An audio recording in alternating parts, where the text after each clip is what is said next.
Bonsoir à tous et bienvenue pour ce 45e Behind the Ring.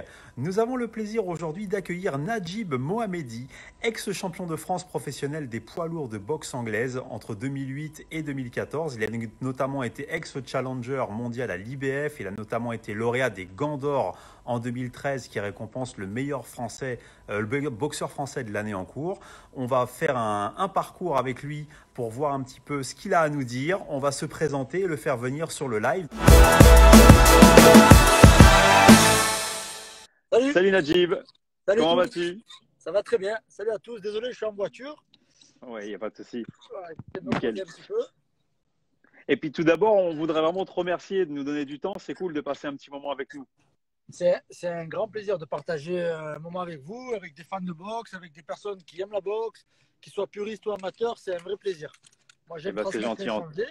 Je vais juste revenir sur un truc que tu as dit, parce Oui. que tu m'as fait prendre deux catégories. Tu as dit champion de France poids lourd.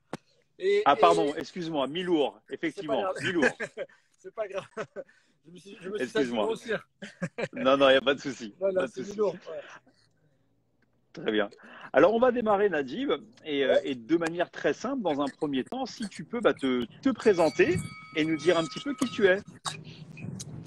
Alors en fait, moi, Nadjib Mohamedi, boxeur professionnel depuis aujourd'hui, ça fait 19 ans. Ça va faire 19 ans. Non, je mens. Ça fait 19 ans que je suis dans la boxe et ça fait 15 ans que je suis professionnel. Et aujourd'hui, mon parcours, aujourd'hui, j'ai 50 combats. J'ai 42 victoires, 8 défaites, dont 7 défaites pour des titres internationaux et mondiaux. Oui. Et 7 fois champion de France. Ouais. Après, notamment, sans prétention aucune, j'ai un petit record national qui fait que j'ai réussi à effectuer à l'époque 6 championnats de France en 10 mois, en moins d'un an, c'est-à-dire un tous les 2 mois, Ouais. de 2008 à 2009. Ça, c'était mes 6 championnats de France en mi-lourd. C'est que j'ai pris 2 challengers officiels, puis tous ceux qui étaient vraiment dans le top 10. Et puis après, de 2009, après en 2013, on est venu un peu me chatouiller, me provoquer. Donc j'ai répondu présent pour faire un championnat de France face à Patrick Bois, Oui. qui était un jeune mi-lourd en train de monter en fait et qui souhaitait m'affronter. Et je venais de prendre une ceinture WBA continentale face à Hakim Chioui. Et même en étant classé 3e mondial, j'ai pris le risque et le pari de faire ce championnat de France. Et voilà, ça s'est super bien passé. Voilà. J'ai eu la chance de pouvoir négocier un contrat aux États-Unis, que j'ai négocié avec mon co-manager de l'époque et d'aujourd'hui encore actuel, qui est John Ali. Et voilà, aujourd'hui on avance. Je suis un peu un boxeur qui a un peu une des carrières les plus chaotiques, on va dire. Parce que quand on voit ce que j'ai pu faire il y a beaucoup de choses beaucoup d'opportunités qu'on m'a pas données. Dis qu'on t'a pas offert t'as pas eu les opportunités que tu devais avoir, en fait. En fait, quand on voit, j'ai fait 6 championnats de France en 10 mois. Derrière, dans la même année, je fais 2 Unions européennes, une en avril, une en octobre. Les deux, je les gagne par KO au 4e round. Et je n'apparais toujours pas dans le top 5 des classements EBU. Donc après, à partir de là, quand tu comprends qu'il y a certaines choses qui se passent de certaines façons, notamment, il y a beaucoup de copinage pour tous ceux qui sont dans les classements et les placements. Quand tu n'as pas de promoteur qui défend tes intérêts et qui fait en sorte de veiller à ta carrière et à ton évolution, c'est plus compliqué. Donc bon, on fait comme on peut, c'est-à-dire on continue à avancer. On boxe, on fait des résultats, on monte dans les classements. Et quand il y a une opportunité qui se propose, qu'elle soit à l'étranger ou en France, on la saisit. Bien sûr. C'est une des choses qui m'est souvent arrivée, parce que je pense que je suis un des boxeurs qui a le plus boxé à l'étranger. Et quand je dis qu'il y a plus boxé à l'étranger, je parle avec des vraies opportunités. Est-ce que tu peux nous dire, Nadjib, oui. Allô? Ouais. Est-ce que tu peux nous dire comment tout ça a commencé? Comment toi t'es arrivé à la boxe? Qu'est-ce qui t'a poussé à faire de la boxe? Voilà. Alors moi, ce qui m'a poussé à faire de la boxe, en fait c'est rigolo, c'est ce que je dis depuis le début de ma carrière, parce que c'est vraiment la sensation que j'ai. J'ai plus l'impression que c'est la boxe qui m'a choisi que l'inverse. D'accord, c'est intéressant. Et en fait, j'ai commencé à la base, je faisais du foot un peu comme tous les minots. Ce qu'il faut savoir, c'est que quand moi j'étais jeune, j'étais beaucoup en surpoids. Ouais. Donc j'étais même obèse, on peut le dire, quand j'étais minot. J'ai pas de gêne à le dire. Et, mon frère, mon grand frère faisait de la boxe française avec ses amis, mais plus en loisir. Vraiment dans un club de loisirs de la ville. Et moi, j'en avais marre de ne pas faire de match de foot. Et un jour, il me dit, viens à la salle, viens essayer, viens essayer. Il m'a tellement pris la tête que je suis allé essayer. Ouais. Et après, je pense que j'ai un tempérament dû à mon éducation qui fait que quand je fais quelque chose, soit je le fais à fond, soit je ne le fais pas. Et là, je me suis mis à fond et je me suis vraiment pris au jeu et j'ai aimé ça. J'ai aimé le fait de sortir de ma zone de confort, d'aller au-delà, au-delà. J'ai vite progressé, mais ça me suffisait pas. C'était un peu trop loisir. Bien sûr. Donc j'ai eu la chance à ce moment-là. Enfin, après, le hasard n'existe pas. Donc à ce moment-là, j'ai eu comme un cousin à moi, en fait, qui n'est pas mon cousin germain, mais qui est comme un cousin à moi, qui lui préparait ses diplômes de préparateur physique. Ouais. Et pour lequel je suis devenu un peu son cobaye. D'accord. Moi, donc il te préparait des programmes, tout ça? Non, en fait, on s'entraînait ensemble. Je faisais les programmes à mais j'allais à l'entraînement et je faisais. Okay. Et à chaque fois qu'il me proposait des choses, je les faisais. D'accord. Et en fait, je ne rechignais jamais, en fait. Et en faisant comme ça, j'ai énormément progressé. C'est par rapport c'est notamment grâce à lui que j'ai appris à courir, que j'ai su que j'étais bon à la course, même si je n'aimais pas ça. Ouais. Chose qui est aujourd'hui, c'est toujours l'actualité. Hein. Je ne suis pas un fan de course, mais je suis bon à ça parce que je cours beaucoup et je cours souvent. Donc, fatalement, quand tu fais les choses très souvent, ça devient une aisance, une habitude et tu es de mieux en mieux. D'accord. Donc, j'ai appris à courir, j'ai appris à faire les choses bien. Et aujourd'hui, voilà, j'ai très vite progressé. Jusqu'au jour, il m'a amené dans un club d'anglaise parce que je faisais de la boxe taille. Ouais. Et là c'est une chose que je peux saluer pour lui, notamment certains boxeurs ou personnes qui regardent pourront peut-être comprendre ce que je vais dire. C'est que notamment, il a été un bon entraîneur dans le sens c'est que il m'a dit clairement, moi, ma spécialité, c'est pas l'anglaise. Donc, je vais t'amener dans un club d'anglaise parce que tu as besoin de faire de l'anglaise pour devenir meilleur en pied-point. Parce que historiquement, tu faisais du pied-point, mais tu venais faire l'anglaise pour te perfectionner avec les points, c'est ça? Exactement. À la base, je n'étais pas venu faire de l'anglaise. Ouais. Et en fait, vu que j'ai appris très jeune à m'écouter, à écouter mon corps et à écouter les choses, ce que j'aimais, ce que j'aimais pas, j'ai toujours fait ce que j'aimais, donc j'ai appris à m'écouter vite et jeune. Et dès que j'ai commencé la boxe anglaise, en fait, dans ma tête, ça n'a pas été très long. Hein. Ouais. Il y a un petit déclic et je me suis dit, je suis fait pour ça. Super. Je sens que je vais pouvoir faire quelque chose là-dedans, j'y vais. Très bien. Et je commence, c'est le mois de mai, c'est en mai 2001, donc je commence, on est vraiment en fin de saison. Ouais. Et est-ce que tu as fait de la compète en pied-point ou pas? J'ai fait un peu du NSS, mais en boxe française. D'accord, en boxe française. J'ai été vice-champion de France en boxe française, mais j'étais rapide, c'était jeune, il n'y avait pas de gros niveau. D'accord, ok. Alors après, dans ta carrière, quels sont les meilleurs souvenirs que tu as, toi, de tes plus gros combats? C'est quoi tes meilleurs souvenirs? Fais-nous une petite sélection de souvenirs. J'ai la chance d'en avoir plusieurs, parce que j'ai un parcours qui est très large et divers, et j'ai beaucoup de combats pour un boxeur pro en France. Ouais, c'est vrai que 50, ouais. Avoir 50 combats. Si j'avais pu en faire plus, j'en ferais plus, mais heureusement, ma carrière n'est pas finie, donc ça va. Ouais. Et honnêtement, les premières ceintures de champion de France qui se sont enchaînées en direct sur Canal+, la première grosse visibilité, c'est les premiers bons souvenirs. Après, à chaque nouvelle ceinture, c'est vraiment un nouveau souvenir, et un beau souvenir. Après, le Graal, quand tu arrives et que tu fais ton premier combat aux États-Unis, ouais. Dans un casino, c'est qu'on te fait venir comme dans la peau d'un faire-valoir. Ouais. Que personne ne croit en toi et même pas la France. Et quand je dis même pas la France, je ne suis pas là à critiquer mon pays, rien à voir. Hein. Ouais. Moi, je suis une personne qui suis connue, appréciée et pas appréciée pour la même raison, parce que j'ai tendance à dire les choses telles qu'elles sont d'une façon vraie, sans être méchant ni en montrant du doigt, mais en disant la vérité. Et je pense qu'il faut qu'on soit comme ça, sinon la boxe, elle va stagner, elle n'évoluera pas. Il faut dire les choses parce que c'est comme ça qu'on avance. Et moi, je dis que je n'étais pas supporté par mon pays à ce moment-là parce que j'ai la chance d'avoir réussi à négocier le combat en direct sur l'équipe 21 à cette époque-là. Je ne sais plus qui sont les les commentateurs de ce combat-là, et je ne vais pas les citer ou les nommer parce que ce n'est pas le but ni le sujet, mais avant même que le combat commence, il y a toujours un peu des commentateurs qui sont là pour commenter au niveau pugilistique la boxe, pour dire les choses et leur pressenti sur l'aspect du combat et la morphologie du combat. Et notamment à ce moment-là, moi j'étais plus petit, j'étais un boxeur français qui arrive sur les terres américaines, qui vient boxer pour un promoteur qui organise pour le boxeur à qui appartient le promoteur et le boxeur. Donc je viens vraiment en tant que, excusez-moi le terme, mais en tant que victime. Ouais. C'est pas la première fois que je suis dans cette peau d'outsider. Je sais où je vais, je sais ce qui m'arrive, je sais à quoi m'attendre. Ouais. Mais en même temps, je sais que je me suis préparé pour, donc je sais que je suis prêt. Et qu'il n'y a pas de place à la surprise.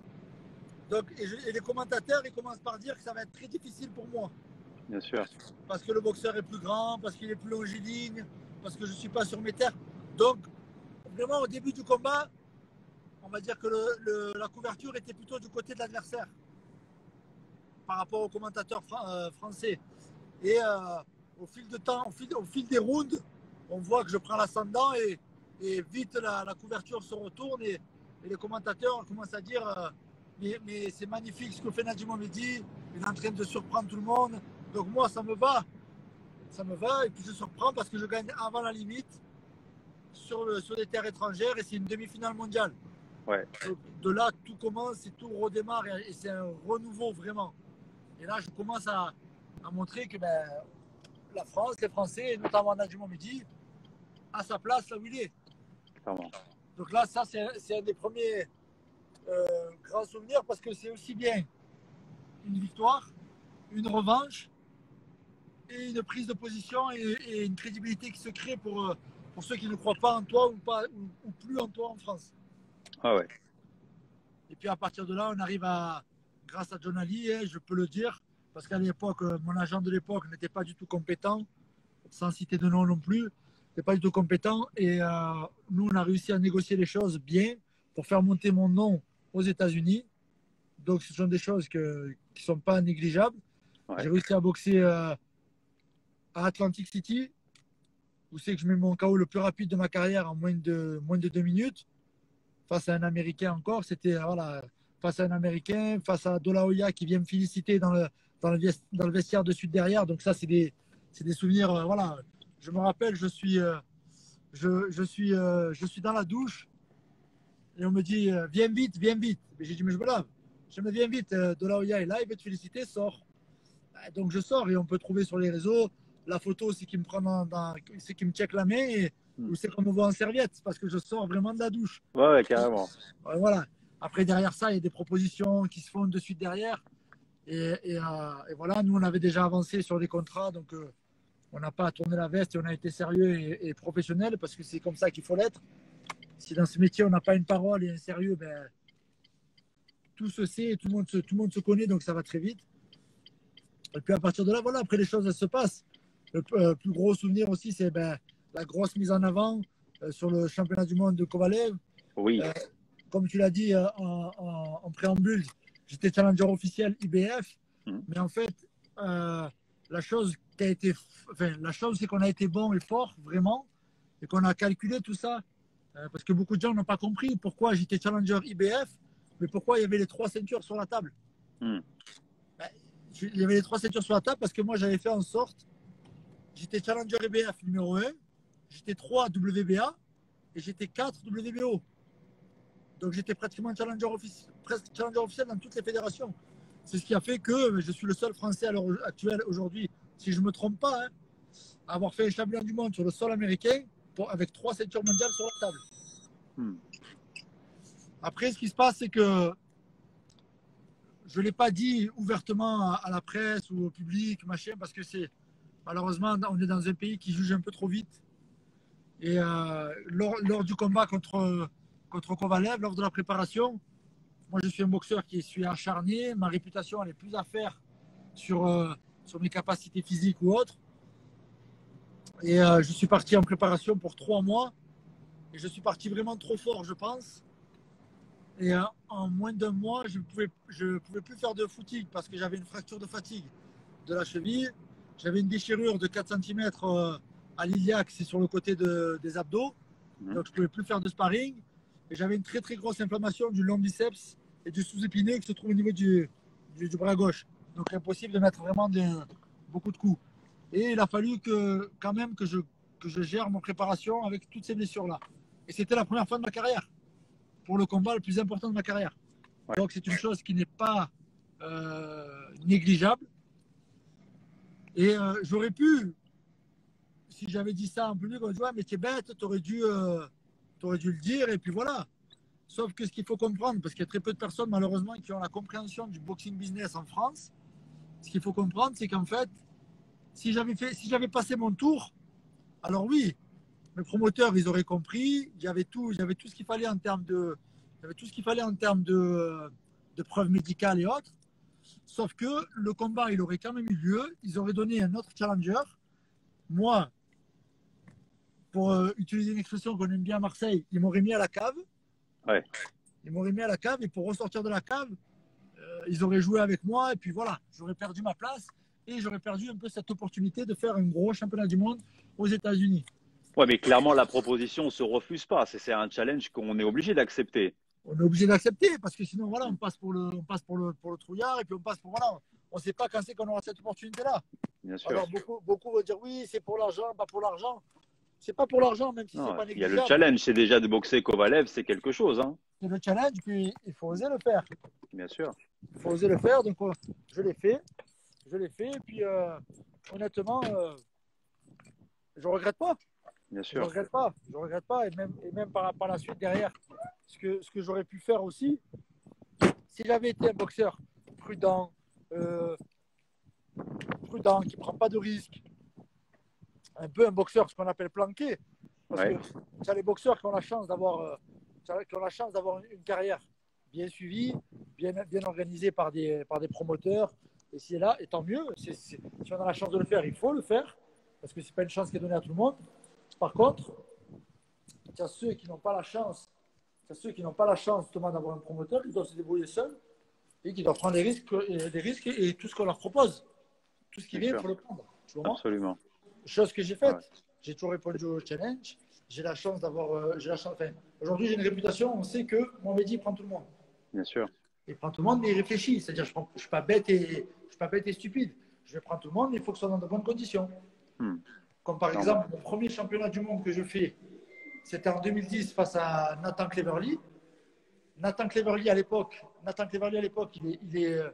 est invaincu. Je vais sur ses terres. Je suis classé au niveau mondial. On m'appelle à la dernière minute. On m'appelle 48 heures avant pour faire un championnat du monde. Et j'ai 6 kilos à perdre en 48 heures. Alors, je perds les 6 kilos. Quand on voit le combat, 80% cœur, mais je ne suis pas sur mes terres. Et si je perds, c'est à cause de l'arbitre français qui ne veut pas être chauvin et qui ne me donne pas les 2 points qui me manquent. Et donc, en fait, on prend l'expérience, mais quand j'y suis parti, j'ai négocié que ma position ne bouge pas en WBO. Très bien. Que je gagne ou que je perde, il fallait que ma position elle reste la même. Parce que en faisant ça, je sauvais le combat. Donc, je sauvais le promoteur. Donc, on l'a fait. Et ensuite, derrière, ça m'a donné, en fait, c'était à double tranchant. J'ai autant prouvé ma crédibilité au niveau mondial que je me suis fermé des portes parce que j'ai montré mes qualités et donc, fallait pas me prendre à la légère par la suite. Donc, derrière, ça m'a ouvert des portes, mais ça m'en a fermé aussi. Et après, on a continué à avancer. D'ailleurs, c'est pour ça qu'à l'époque, il devait y avoir Jürgen Brammer qui devait le prendre juste derrière. Et juste derrière, il m'avait appelé en sparring 3 fois pour le préparer. Ouais. Tu vois. Donc, pas pour rien. Et après, par la suite, on a pris les opportunités au fur et à mesure comme elles sont venues. Mais regarde, aujourd'hui, j'ai 50 combats. J'ai 42 victoires. J'ai 17 ceintures. Il y a très peu de personnes qui peuvent le dire. Après, clairement. à chaque fois que je perds, c'est au niveau mondial. Pourquoi ? Parce que Et en France, tu remarqueras que c'est pareil. Tous les boxeurs qui ont des grosses opportunités, ils perdent que quand ils ont des grosses opportunités ou à l'étranger. Mm. Pourquoi? Parce qu'à l'époque, on avait, moi à l'époque surtout, j'avais pas la même expérience qu'aujourd'hui et la préparation n'était pas la même. Quand on reste dans des habitudes et qu'on reste toujours avec la même façon de travailler, ça nous dessert plutôt que de nous servir. C'est pour ça que normalement, un bon entraîneur, quand il fait les choses, il dit ok, le jour où je peux plus t'apporter, je t'amène, moi je te fais changer d'entraîneur. Bien sûr. Sauf qu'ils ne le font pas parce qu'après il y a le côté pécunier. Ouais, c'est ça. Ils veulent aussi rester Ils veulent avec leur toi. dû, Ouais. ils veulent leur dû, et ils pensent que, et ça c'est une chose que je veux vraiment, je souhaite démystifier ça un peu en France, parce qu'en France malheureusement, et c'est pas pour critiquer encore une fois la France, mon pays, mais c'est une mentalité qu'on a, il faut le dire, il y a beaucoup trop de coachs qui veulent se mettre en avant plus que leurs athlètes. Or, moi aujourd'hui, j'ai la chance et j'ai eu l'opportunité d'avoir les deux casquettes. C'est-à-dire que je suis aussi bien boxeur qu'entraîneur. D'accord. Et en 1 an ou en 2 ans, j'ai montré, entre guillemets, un petit peu mes qualités d'entraîneur. Mais ça ne me suffit pas. J'ai encore beaucoup de chemin à faire. Je suis débutant, on va dire.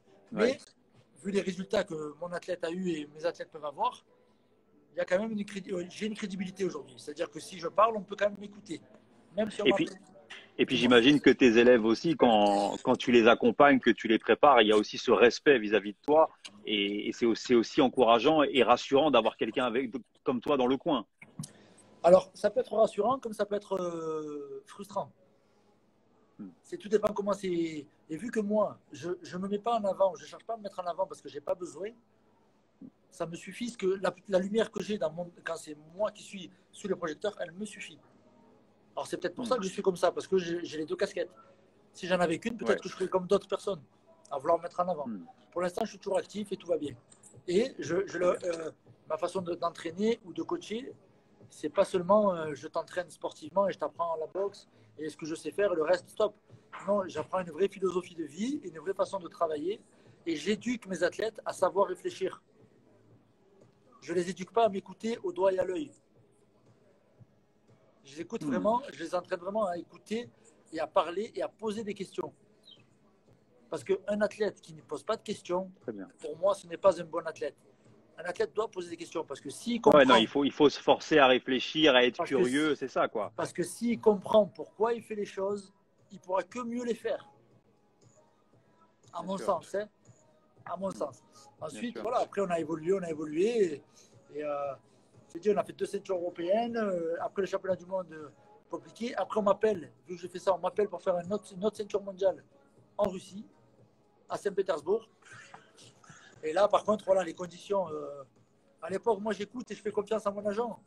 Et à cette époque-là, je n'ai pas la même connaissance du boxing business qu'aujourd'hui. Je ne savais pas qu'on me prenait un peu pour un morceau de viande et qu'on voulait se faire de l'argent sur mon dos. Donc, je pars, j'accepte. Ouais, ça, c'est regrettable. Et c'était un vrai guet-apens parce que je connais quand même, j'arrive, c'est une ceinture mondiale et je boxe et le ring, il fait à peine 3 mètres sur 4. Donc, c'est pas réglementaire. Ah ouais. Tu vois? Bien sûr. Ça, je le sais parce que je suis pas stupide. Mais c'est dans un gymnase, en fait. C'est comme j'arrive, je suis dans un gymnase. Devant, il n'y a que des sécurités, des gros Tchétchènes, des gros Russes. Le vestiaire, c'est une salle de muscu. Et on te fait comprendre, en fait, que si tu boxes pas, tu sors pas. Bah ouais. Ah ouais. Ah, c'est chaud. Donc, on fait le combat et voilà. C'était à l'époque, c'était Dimitri Sukhotski qui était un gros puncher. Et après, il s'est fait arrêter la carrière par, si je ne me trompe pas, par Adonis Stevenson, qui le met KO en 2-3 rounds. Et voilà. Donc on fait ce tir-là, tac, tac, on continue. Et j'ai aussi un peu la réputation, à chaque fois que je suis tombé, je suis revenu plus fort. Parce que les échecs ne m'ont pas fait perdre, mais au contraire, les échecs m'ont fait avancer. Il y a une question là de Lolo dans le fil de commentaires qui nous demande aujourd'hui, tu es classé combien actuellement au niveau européen et mondial? Alors dans le top, je crois dans le top mondial, je suis classé dans les 25 ou 25e, top mondial, BoxRec, je crois. Après, Lolo, tu peux aller regarder sur BoxRec. Tu peux aller sur BoxRec et tu vois. Après, BoxRec, c'est approximatif. C'est-à-dire que c'est jamais définitif. En fait, pour vraiment le savoir, il faut aller vraiment sur chaque fédération. Ouais. Ce qu'il faut comprendre aussi, c'est que, étant donné que j'ai été plusieurs fois challenger mondial, il faut comprendre comment fonctionnent les fédérations. Vu que j'ai été plusieurs fois challenger mondial, demain, si on m'appelle, je n'ai pas besoin d'être dans le top 15 pour aller faire un championnat du monde. Alors que normalement, tu es obligé d'être dans le top 15 pour faire un championnat du monde. Ça, c'est ce qu'il faut avoir, parce il te faut un certain niveau pour accéder au Graal. On ne va pas prendre un mec à le niveau national pour faire un championnat du monde. C'est pas cohérent. C'est pas cohérent, voilà. C'est pas intelligent et c'est pas constructif. Donc, il faut aller sur chaque truc, dis-moi. J'allais dire, dans ce classement, justement, est-ce que toi, tu sais ce que tu vas faire dans les prochains mois, années? Est-ce que tu as déjà des séances qui sont prévues? C'est quoi un peu ton actualité? Alors, honnêtement, en fait, j'ai pris une ceinture IBF Europe en septembre, en Allemagne, donc à l'étranger. Je mets KO le boxeur. Et le boxeur, en fait, ils avaient signé une revanche dans les 6 mois si je gagnais. Chose qui est normale parce que le promoteur, c'est lui qui a investi, qui a mis les sous sur la table pour faire la ceinture. Je suis allé chez lui, encore une fois, et ça s'est bien passé, je gagne. Je gagne même bien, donc tant mieux. Et dans les 6 mois, on attendait, donc on était obligé d'attendre les 6 mois pour savoir ce qu'on fait, ce qu'on ne fait pas. J'ai eu des opportunités, mais comme je t'ai dit, il faut avoir une parole, et tu as un contrat qui est signé, tu dois tenir. Donc on a tenu. Les Allemands nous ont un peu fait tenir, entre guillemets, mais un peu fait croire qu'il allait reprendre, faire une revanche. Finalement, il n'a pas fait de revanche parce qu'il a eu un problème de deuil et il a arrêté sa carrière.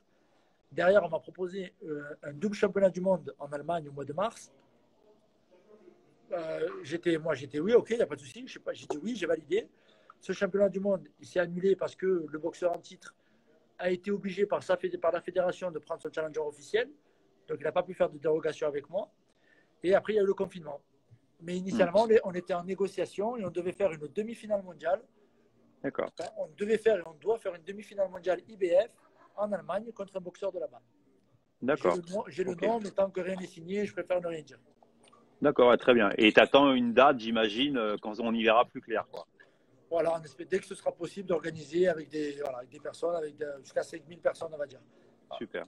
Quoi qu'il en soit, l'entraînement il est resté très complet, très constructif. On n'a pas arrêté. Ah oui, pendant le confinement, tu as continué de t'entraîner comme il faut, tout ça. Tu es prêt, quoi. Oui, moi, je me suis maintenu prêt. J'en ai même profité pour améliorer, progresser. Moi, honnêtement, comme je l'ai déjà dit, le confinement a été bénéfique et pas néfaste. D'accord. Au contraire, j'ai eu la chance, avec un associé à moi, on a réussi à mettre en place un garage et on a fait les choses de façon nickel. Alors, je peux le remercier. Merci Autospeed. Ouais. On a aménagé un garage. D'ailleurs, on peut le voir sur des stories à moi ou à ma boxeuse, Caroline, ou même là où maintenant, depuis novembre, j'ai développé une société de coaching. C'est que je fais du coaching, c'est que je propose du coaching, mais à tout niveau, pas seulement que la boxe.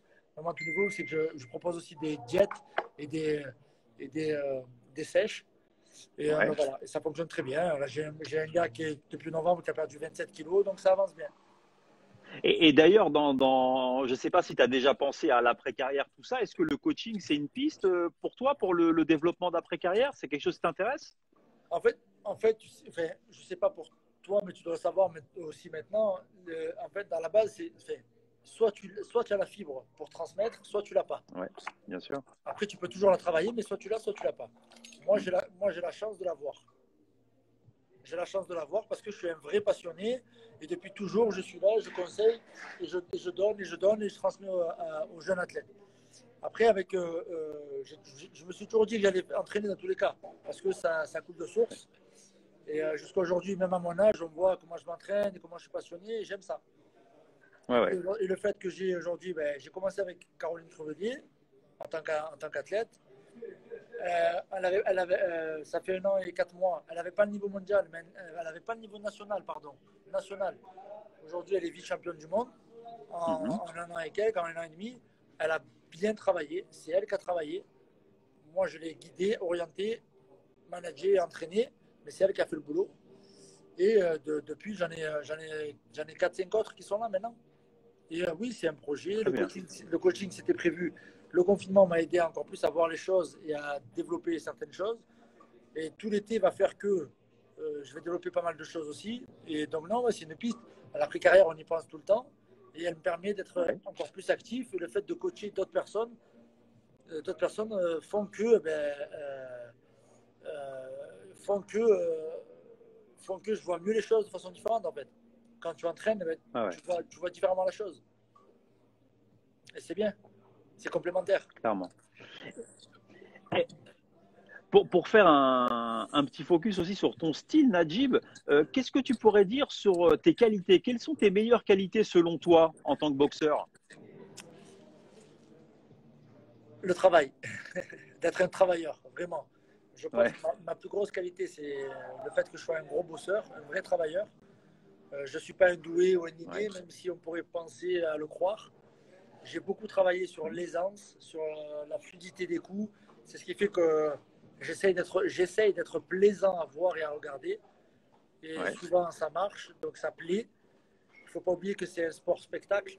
Les gens, ils payent une place, ils s'assoient et ils veulent voir quelque chose qui se passe vraiment, bien sûr. pas spectaculaire, mais ils veulent voir quelque chose qui se passe. Donc, c'est un peu ce que j'essaie de proposer et ça marche en général. Après, mes qualités, ben, c'est la vitesse d'exécution, la rapidité de bras, le coup d'œil. Pareil, ce sont des choses que l'on peut avoir, mais qu'il faut quand même travailler. Je pense que je les ai un peu, mais je les travaille beaucoup, je les ai beaucoup travaillés. Et voilà, la capacité de se déplacer, de beaucoup bouger, Hmm. la mobilité, le coup d'œil, la rapidité, le travail et le mental. Voilà, Ouais, ça peut être les 5 piliers, on va dire, chez moi. très bien. C'est bien construit, bien construit. Pour conclure cette rencontre, Najib, est-ce qu'il y a quelque chose que tu regrettes aujourd'hui dans ta carrière? Est-ce qu'il y a un truc que si tu pouvais faire différemment, tu aurais effacé? Est-ce qu'il y a un truc que tu regrettes aujourd'hui? Je ne peux pas dire que je regrette parce que c'est tout ce que j'ai fait hier qui fait l'homme que je suis aujourd'hui. Ça Hmm. m'a été bénéfique et comme je dis toujours, enfin, c'est pas moi qui le dis, mais c'est Ouais, Mandela qui disait quand ouais, on perd pas en fait, on apprend. absolument. Donc, Ouais, c'est soit soit je je gagne, gagne, soit j'apprends. soit j'apprends. C'est ça. Après, c'est les leçons que je tire de ce que j'apprends qui font que. Aujourd'hui, j'ai appris, j'ai pas mal de choses à encore apprendre. Je Mhm. pense que c'est aussi une de mes qualités. Peut-être la sixième que je peux mettre, c'est que j'apprends toujours et je cherche toujours à apprendre. Je ne suis Très pas bien. fermé, je ne suis pas sûr de tout, je ne suis pas sûr. Voilà, il n'y a pas une seule façon de faire, il y en a plein d'autres. Voilà, après, je suis très précis, très. J'ai une de mes athlètes là, qui a fait une interview sur Box Attitude et qui Ouais. dit on lui demande comment ça se passe de travailler avec moi, pourquoi l'avoir choisi. Elle dit ben, il est vraiment très minutieux, on dirait qu'il taille un diamant, il est très pénible, mais très minutieux. Et c'est Hmm. exactement ça, mais parce que je suis comme ça. Ouais. C'est pas que je. Y a pas, on ne recherche pas la perfection, mais on va toujours dans ce sens. Hmm. Très bien. C'est d'ailleurs une question là, tu vois, de Lolo qui nous demande alors, une revanche contre Doudou Ngumbu, possible ou pas? Alors Lolo, c'est bien parce que Lolo, moi, il est présent, il pose des Ouais, questions. ouais, il pose des questions, hein. Donc c'est super, moi j'aime les questions, il ne faut pas hésiter à en poser. Alors une revanche contre Doudou ou pas, on ne me l'a jamais proposé. S'il la souhaite, pourquoi pas. Mais au jour d'aujourd'hui, sans être méchant ou quoi que ce soit, moi ça m'apporterait rien. Lui, je ne sais pas. Il est plus sur sa fin de carrière que son début. C'est un boxeur qui a toujours été quand même courageux, qui est parti à l'étranger, qui a osé, qui a fait des choses vraiment. C'est dommage que sur le dernier combat, le gros combat qu'il fait, il a une contracture ou une blessure au mollet. Voilà. Après, je suis le seul à l'avoir mis KO Ouais. en 5 rounds. Et voilà, c'était un vrai combat franco-français. Le jour où on l'a fait, c'était mon choix de le faire. Je voulais un combat franco-français. Je suis un des précurseurs en combat franco-français. On peut le Ouais. regarder. D'ailleurs, c'est pour ça que j'ai fait 6 championnats de France en un an. Voilà, j'ai voulu faire l'entre guillemets sans être mauvaise langue pour les autres, mais comme on dit chez nous, faire le ménage en France. Ouais. Voilà, dès qu'on a fait sa place, il faut aller voir ailleurs. S'il y Et a quelque d'ailleurs, chose. une question d'Ajib qui va dans ce sens. Est-ce qu'aujourd'hui, il y a encore des gens que tu aimerais boxer? Est-ce que tu as encore un vrai challenge qui t'intéresse? En fait, des challenges, moi, qui m'intéressent en France, pas forcément, parce que je ne veux pas être méchant, mauvais langue, je ne veux rien dire Hmm. de tel, mais il y en a qui sont en train de monter, des boxeurs qu'on parle beaucoup. Ils montent, mais il faut observer face à qui ils sont montés, Hmm. face à quel adversaire. C'est facile de dire que des boxeurs sont bons, mais il faut voir face à qui. Comme on dit, pour faire un combat, il faut être deux et pas seul. Bien sûr. Et à partir de là, moi, si on me propose des choses, pourquoi pas. Certains parlaient beaucoup de Mathieu Boderlik, Nadji Mohamedi. Ouais. Bon, Mathieu, je l'apprécie beaucoup. On s'apprécie. On s'est rencontrés lorsqu'on a fait euh, lors d'échanges de sparring, quand on était venus tous les deux aider Doudou Ngumbu qui préparait un championnat pas Doudou Ngumbu, pardon, Adila Moumadi qui préparait un championnat d'Europe. Personne ne voulait l'aider. Moi, son entraîneur m'avait appelé, j'étais parti l'aider. C'est pour ça que le jour où on m'a dit tu veux le boxer pour une ceinture WBA, ben, j'ai dit ouais, il n'y a pas de problème. Moi, j'étais confiant parce que je connaissais ses qualités, je connais les miennes et j'ai vu ce que ça a fait, ce que ça faisait. Voilà. J'ai rencontré Mathieu à ce moment-là et puis voilà, les choses, on a eu des échanges, on a sympathisé. Je l'apprécie beaucoup. Puis si un jour on doit se boxer, ben, on se boxera dans les meilleures conditions, je le souhaite. Et puis c'est tout. Lui comme d'autres. Ouais, Mais après, il y en a d'autres qui bien sont sûr. encore un peu jeunes. Et même si on va dire, même s'ils sont fougueux, qu'ils ont envie, comme Patrick Bois l'a fait quand il m'a défié, il n'y a aucun problème. Mais il faut que ce soit, faut que ce soit cohérent. Aujourd'hui, on voit beaucoup, comme on voit beaucoup à Sanendam, qu'on le critique parce qu'on dit qu'il veut faire un Billy, pas un Billy. Il a raison, il prend les challenges qu'il y a, mais il faut lui donner la somme qu'il mérite C'est aujourd'hui. normal, ouais, ouais, tout à fait. Il faut que ce soit organisé dans de bonnes conditions. C'est On pas a un reçu box. Hassan, il nous en a parlé. Il faut Voilà, que ce soit bien organisé. et c'est logique. C'est même si c'est pas parce que Christian il arrive, oui, il a fait ce qu'il avait à faire, machin, mais avant d'en arriver à un stade, il y a beaucoup à faire. Bien sûr. C'est comme le jour où Patrick Bois il me boxe, je le gagne, et de suite derrière, en direct derrière, il me dit t'inquiète pas, tu vas me retrouver plus tard. Et moi, ma réponse, elle a été simple. Je dis si tu as le niveau, on se retrouvera plus haut. Si tu n'as pas le niveau, on ne peut pas se retrouver plus haut. Je l'ai fait quelques fois. J'étais en troisième WBA, je suis allé prendre Patrick Bois. Et un mois après Patrick Bois, j'ai revu ma ceinture WBA en jeu. Donc j'ai prouvé que j'étais un boxeur de challenge et que j'avais pas peur de prendre des risques. Parce Clairement. que c'est à nous de le faire. C'est à Ouais. nous, en tant que boxeur, de montrer que c'est un sport de challenge. Celui qui se cache derrière son promoteur et qui choisit ses adversaires, c'est bien pour commencer. Mais dès que tu as dépassé 12-13 combats, Ouais, il faut y aller après, bien sûr. il faut y aller parce que malheureusement, c'est pour ça qu'après les Français, ils arrivent au niveau mondial que lorsqu'ils ont 30 ans ou 32 ans. Clairement. Alors que quand tu regardes les Américains, ou ceux, ça, pas pour dire on n'est pas à fond sur eux, on n'a rien à leur envier. J'y suis allé pendant 3 ans, je le sais. Sauf qu'eux, leur carrière elle est construite, ils prennent des vrais boxeurs, même durs dès l'entrée. Et dès qu'eux, ils arrivent à 20 combats, quand ils ont 20 combats, tu sais qu'ils ont le niveau mondial. Ouais. Nous, il faut qu'on ait 45, nous, il faut qu'on en ait 45 ou 50. D'accord. C'est pas normal. Une question de Sayan là qui dit il fait toujours ses préparations à Big Bear, donc au Californie. Encore une fois, j'en ai fait beaucoup. Là, pour l'instant, j'en fais plus. J'en fais plus là-bas. Je vais sur Embrun, qui est une montagne française, qui est ma montagne française. Qui est ma montagne française. Et pour l'instant, ça va. Si j'ai l'opportunité d'aller me préparer aux États-Unis, j'irai. Si j'ai les moyens et l'opportunité, j'irai. Parce que c'est pas gratuit là-bas, tout est payant. Et c'est vrai que là-bas, voilà, on ouvre la porte de la maison et on est à 2500 mètres d'altitude. Donc ça change tout. D'ailleurs, c'est là-bas, c'est en me préparant là-bas que j'ai eu mon cardiaque, comment dire, ma pulsation cardiaque est descendue plus bas. En préparation, j'avais. Ça, c'était pour préparer Kovalev que tu es parti là-bas? Non, en fait, je suis parti là-bas pour m'entraîner parce que mon nouvel entraîneur était là-bas. D'accord, ouais, d'entraînement. Ok. Mon nouvel entraîneur était là-bas. C'est pas pour préparer Kovalev, c'est pour continuer ma carrière en fait. D'accord. Pour continuer ma carrière, tout simplement.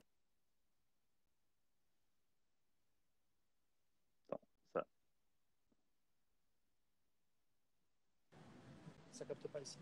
Tu me vois là? Tu m'entends bien? Ouais, c'est bon. Tu m'entends bien? C'est bon. Ouais, c'est bon, je t'entends, Najib. Ouais, c'est bon. Ouais.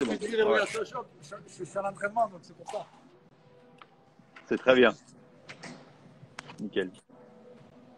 Parfait. Tu m'entends, hein? Tu m'entends? Oui, ouais, je t'entends là. Ouais, c'est bon. Ben écoute, en tout cas, tu as passé un long moment avec nous. Je voudrais déjà te remercier pour le temps que tu as pris et la simplicité d'échange qu'on a eu. Vraiment, vraiment déjà merci à toi. Et puis, je voudrais te souhaiter. Honnêtement, excuse-moi, je te coupe. Moi, honnêtement, je trouve pas que l'échange il a été long. Ouais. Il a été constructif. Ouais. Comme je te l'ai dit, on peut le refaire. Si demain tu as des demandes, s'il y a des questions, s'il y a des personnes, parce que là, il n'y a pas tout le monde qui est connecté à cette heure-ci, il n'y a pas tout le monde qui regarde, les gens sont en famille. Des fois, c'est mieux d'être plus tard, comme ça les gens sont posés. Si tu veux refaire un live, ou si tu veux faire des questions-réponses, des machines, n'hésite pas. C'est gentil. Je suis vraiment un boxeur qui aime partager. J'ai pas de problème avec ça. Je le précise parce que c'est assez rare, tu vois, pour le coup, d'avoir des gens qui sont accessibles, qui donnent du temps. Normalement, nous, on fait des interviews de 15-20 minutes. Là, ça fait déjà plus de 40 minutes qu'on est ensemble. tu réponds, tu partages beaucoup de choses sur ta carrière. Donc ça, on l'apprécie. C'est pour ça que je te remercie. Avec grand plaisir. C'est rare. Là, je vois une question qui m'intéresse. Donc, je vais y Oui, répondre. exactement. Je voudrais que tu parles de cette fameuse cagnotte. Alors, ce que les gens ne savent pas beaucoup, parce que je ne suis pas quelqu'un qui en parle énormément, je vais me mettre à un endroit où c'est qu'il y a moins de bruit. Voilà. En fait, la cagnotte, c'est pour le centre ressources. Le centre ressources, en fait, tu m'entends bien là? Ouais. Ouais, c'est bon, c'est bon. Alors, le centre ressources, en fait, on n'aime pas dire lutter, parce qu'on ne lutte pas contre une maladie, parce qu'on ne peut pas lutter contre une maladie, on n'a pas tout ce qu'il faut. Mais par contre, en fait, c'est un centre qui apporte un accompagnement thérapeutique pour les personnes atteintes du cancer, ainsi que leurs familles. C'est-à-dire qu'il y a 150 bénévoles qui interviennent toute l'année et donnent tous 10 minutes, 20 minutes, une demi-heure, une demi-journée, une matinée, une journée de leur temps via leur profession. C'est-à-dire qu'on a des kinés, des ostéos, de la réflexion plantaire, réflexion faciale, des coiffeurs, des coiffeuses, des esthéticiennes, des psychologues, des psychiatres, des sophrologues, des profs de natation, des chefs de cuisine. On a vraiment de tout. Et on apporte un accompagnement thérapeutique au centre ressources. Et en fait, j'ai lancé cette cagnotte. Pourquoi? Parce que le centre ressources est un centre qui ne fonctionne qu'avec des dons. D'accord. Il ne fonctionne qu'avec des dons. Ils ont eu le soutien de la ville très tard. Il fonctionne qu'avec des dons. On peut faire un système, c'est qu'on donne 5 € par mois pour que ça fonctionne. Toutes les personnes qui sont là-bas sont pratiquement bénévoles. Il n'y a que 4 ou 5 salariés pour faire tourner la boîte tout le long, notamment le directeur. Il faut savoir que c'est un centre qui a été créé par Jean-Loup Mouisset, qui est un oncologue, qui a fait ses études aux États-Unis et qui a une façon de travailler, de procéder qui est vraiment atypique et hors du commun. Notamment, en fait, il fait comme du coaching privé. C'est-à-dire, en fait, il te prend, il ne va pas te mettre en protocole immédiatement comme certains oncologues peuvent le faire. Il va prendre ton cas, il va étudier ton dossier, il va regarder à quoi tu réagis bien, à quoi tu réagis mal. Il va réadapter, il va te donner un traitement. Au bout d'un mois, il te revoit. Si ça ne va pas, il réadapte de suite. Il n'attend pas les protocoles de 3 à 6 mois. Et en faisant comme ça, en fait, si tu veux, au début, il était un peu traité de charlatan. Et maintenant, il est regardé, applaudi et même surpris par certains. Parce qu'en faisant ce procédé-là, il y a des personnes qui avaient 5 mois d'espérance de vie. Il a réussi à les faire aller jusqu'à 5 à 6 ans. Donc c'est énorme. Sur les projets de vie, c'est énorme. Et moi, je suis le parrain de ce centre en fait depuis 2012. Depuis 2012, je parraine le centre. Au début, on m'avait invité comme parrain d'un événement qui s'appelle la Foulée Ressources, qui a lieu tous les ans au mois d'octobre. Là, d'ailleurs, cette année, c'est le 3 octobre. Je vous invite tous à venir. En fait, on prend le dossard, ça coûte 10 €. Il y a même beaucoup, aujourd'hui, il y a jusqu'à 1800 personnes. Donc, c'est énorme. Il y a même des gens qui viennent juste pour marcher. Ils marchent pour la cause. On fait une boucle, il y a 2 boucles. C'est soit tu fais un 5 km, soit tu fais un 10 km. Il y a des challenges de sociétés, donc il y a des sociétés qui viennent et qui font un challenge entre eux. Il y a beaucoup de partenaires qui viennent et qui donnent des dons, qui font des dons aussi bien financiers que des dons comme des sacs à dos, des lots à gagner, ou des lots à gagner, ou des lots à mettre en tombola. Et aujourd'hui, en fait, pourquoi j'ai fait une cagnotte? Tout simplement parce que le centre en fait, risque de fermer. Oui. Il risque de fermer parce qu'à cause du coronavirus et de la crise, vu qu'ils fonctionnent qu'avec des dons et qu'ils avaient des subventions qui devaient arriver, vu que tout a été coupé au mois de mars, eh bien, les subventions elles ont été coupées, ce qui fait qu'ils n'ont pas pu rester ouverts, ils n'ont pas pu apporter cet accompagnement thérapeutique qu'ils apportent aux patients qui en ont grand besoin. Donc, ils risquent de fermer vraiment, ils sont vraiment risquent de fermer. Donc, le professeur il a réussi à faire une demande exceptionnelle à l'État pour que ça reste ouvert. Donc en septembre, normalement, là c'est plus ouvert au public, mais en septembre, normalement, il réouvre. La foulée ressources a lieu le 3 octobre. Et moi, j'ai lancé une cagnotte vraiment pour que tout le monde puisse participer, pour qu'on puisse vraiment essayer de tirer ça vers le haut le plus possible. Malheureusement, c'est la maladie du siècle. On est tous touchés de près ou de loin. Moi, j'ai perdu plusieurs membres de ma famille de cette maladie. Et je sais qu'autour de moi, tous ceux qui j'en parle, ben, ils ont de la famille qui a été touchée ou qui est touchée. Donc voilà, j'ai lancé cette cagnotte de façon simple, en espérant que ça prenne. Ça a un peu pris, mais ça a un peu ralenti. Donc je suis content qu'on puisse en parler aujourd'hui. Qu'on puisse essayer de remettre vraiment un petit coup d'accélérateur. Donc n'hésitez pas à aller sur Facebook ou aller sur le centre ressources. Même si vous ne pouvez pas donner d'argent ou 5 €, ce que vous pouvez faire, c'est en parler autour de vous. Déjà, Absolument. juste le partage et faire, voilà. Si chaque personne, si on est 10 à donner 1 euro, ça fait 10 euros. Ça va très vite. Ça va très vite et vraiment la force, c'est la cohésion. Et Bien sûr, on peut réussir à faire des choses énormes juste ensemble. c'est bien. Comme il dit le dicton du sang, seul on va plus vite, mais ensemble on va plus loin. On va plus loin, absolument. Ouais, ouais, c'est une réalité. C'est une philosophie, voilà. Moi, ce que je vous propose au jour d'aujourd'hui, ce que je vous demande et vous invite à faire, c'est d'aller avec moi dans ce sens. Clairement. Ouais, ouais, on va partager tout ça, Najib. Voilà, je remercie Greg de Go Boxing News là, qui vient Ouais, Greg d'arriver. qui est là, qu'on salue, qu'on va recevoir la semaine prochaine d'ailleurs. Voilà, parce que Greg, vous pouvez le recevoir. Greg, c'est une personne voilà, qui est seule, qui fait un gros boulot, un gros travail. Et ce qui est rigolo aujourd'hui, tu vois, par exemple, c'est que, tu vois, Greg, à l'époque, on s'entendait pas trop, lui et moi. Ouais, Parce qu'il voilà, il s'occupait pas, il faisait pas trop ça. Aujourd'hui, je peux le dire en live, il est là, il entend, il pourra dire si je me trompe ou pas. Et au fur et à mesure, en fait, parce que moi, je suis une personne, quand on ne me connaît pas, quand on ne me pose pas de questions, on a tendance à avoir un peu un mur et à se dire, mais il est prétentieux, ou il est hautain, ou il est machin. Alors qu'en fait, j'ai beaucoup de détermination et j'ai un état d'esprit qui fait que ma priorité, c'est le travail, en fait. Tout bien ce que sûr. je souhaite, c'est travailler dans de bonnes conditions, même si j'en ai pas le choix. Après, si on ne vient pas me parler, c'est vrai qu'au début, surtout dans ma jeunesse, ben, j'étais énormément fermé. Aujourd'hui, que je suis encore plus dans le partage et dans la compréhension et dans l'écoute, eh ben voilà, tu vois, c'est vrai ce qu'il dit Nadim. Ouais. Et aujourd'hui, en fait, voilà, il travaille beaucoup aussi avec John Ali, qui est mon co-manager. Ils Hum, s'entendent beaucoup, ils sont découverts. Et c'est très bien d'avoir des gens comme lui, comme toi, qui font parler. On a besoin de ça parce qu'on a besoin de nous voir en tant qu'être humain et pas bien seulement en sûr. tant que boxeur ou en tant que personnage. Clairement. Beaucoup te disent, voilà, il est là, il est là. Voilà. Moi, je suis une personne, par exemple, on sait jamais où je suis, on sait jamais ce que je fais. Et puis d'un coup, il fait un gros combat, c'est pas d'où ça vient. Parce que je ne Bien suis pas sûr. énormément présent sur les réseaux, je ne mets pas trop ça en avant. C'est peut-être un tort, j'en sais rien. N'hésitez pas à me le dire. Non, Et voilà, maintenant que j'ai lancé une société de coaching, Iron Gym Coaching, machin, je vais mettre beaucoup plus de vidéos et de visibilité. Donc il y a beaucoup plus de questions. J'ai beaucoup de personnes qui me demandent à travers la France ou l'étranger de leur envoyer des programmes. J'ai même certaines personnes qui m'ont envoyé, là j'ai une personne il y a 3 jours qui est dans le nord de la France, qui me dit je ne sais pas quoi faire, maintenant je vais donner quelques petits trucs.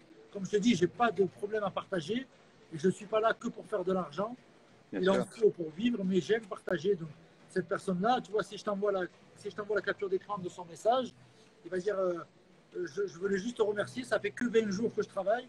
Je vois déjà les abdos qui apparaissent, j'ai déjà les bras qui sont tracés, j'ai suivi ton programme, merci beaucoup. Est-ce qu'on peut faire un autre programme? Hum, Il a été honnête. Voilà, moi j'étais honnête aussi. Je lui ai dit écoute, je t'ai donné un programme sans problème. Après, il ne faut pas oublier que je gagne ma vie avec ça. Ben, Je, bien sûr, ouais. je On ne peut gagne pas pas ma tout vie faire en gratuit, plus. bien sûr. Si tu veux faire, on peut travailler, mais il faut qu'on soit dans certaines conditions. Ça est dans C'est les deux ça, sens. bien sûr. Donc, j'ai pas de problème. Nickel. Aujourd'hui, voilà. Donc, tu as bien raison tu as bien raison de prendre Greg en interview et de faire partager ça. Clairement. Il ne faut pas se tirer dans les pattes, il faut s'aider les uns les autres. Non, non, mais dans l'idée, en plus, on est tous des passionnés. L'idée, c'est d'avoir des échanges qui soient constructifs. Il faut qu'on soit ensemble, effectivement. Comme tu l'as Moi, dit, ensemble, on va plus loin. voilà. Voilà, je vous le dis, je peux le dire en live. Il y a 3 personnes qui tiennent des réseaux comme ça et qui sont très bien et qui m'ont contacté.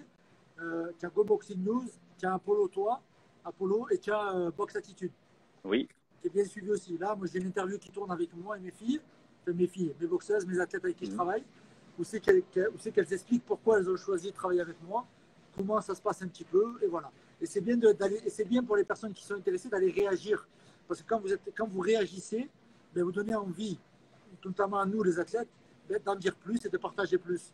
bien Si vous ne sûr. Ouais, réagissez ouais. pas, on a l'impression que notre intervention elle a été inutile et qu'on n'est Mm. pas écouté, donc ben, on n'interagit pas en fait. Alors que si vous venez, que ce soit vers moi, vers vous, vers des blogueurs ou autres, ben, ça va tourner et il y en aura de plus en plus. Et vous Bien allez, sûr, et en fait, et si on écoute, on apprend bien et on sûr. s'enrichit. Non, non, en tout cas, sache que nous, on est ravis de faire tout ça. C'était la 45e ce soir. On est vraiment ravis du temps que tu as passé avec nous à faire tout ça, à échanger sur ta personnalité et ton parcours. Et vraiment, on voudrait te souhaiter bonne chance pour la suite et vraiment te remercier. Et puis, et un grand coup de chapeau pour ton engagement pour cette action envers le cancer. Honnêtement, c'est pour ça qu'on n'en parle pas beaucoup, on ne le sait pas, parce que je ne me mets pas en avant pour dire je suis là pour aider le cancer. Je le fais que quand je le fais que quand je le fais pour le cancer, pour le centre, pas pour moi. Et je le fais pas pour avoir une bonne conscience, pour avoir une bonne image médiatique. Bien sûr. Sinon, on me verrait tous les jours au centre en train de faire des photos avec des malades. Et c'est pas mon but. Mon but, c'est de leur rapporter. C'est vraiment de leur C'est rapporter. tout à ton honneur. S'il y en a qui ont besoin, s'il y en a qui ça les intéresse, qui veulent donner de leur temps, qui veulent venir et qui veulent participer à la foulée ressources, je les invite à venir. La foulée ressources, c'est une course qui a lieu le 3 octobre. Si on veut participer à la course, on paye 10 euros.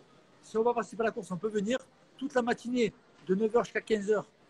Il y a plein d'activités de centre. Il y a un ring mobile. Moi, j'y serai. Mes athlètes y seront. On pourra échanger, mettre les gants, faire une leçon avec moi. Il n'y a pas de, voilà. On est vraiment, c'est du partage et on est ensemble. C'est cool. C'est vraiment gentil, Najib. Vraiment, vraiment un grand bravo à toi, un grand merci vraiment pour tout ce que tu fais et continue comme ça. Vraiment, ne change pas. C'est gentil. On va essayer. Ça marche. Merci beaucoup. Je te souhaite une bonne soirée. À très bientôt et on se tient au courant. À très bientôt. Merci. Ciao. Bonne soirée à tous. Salut.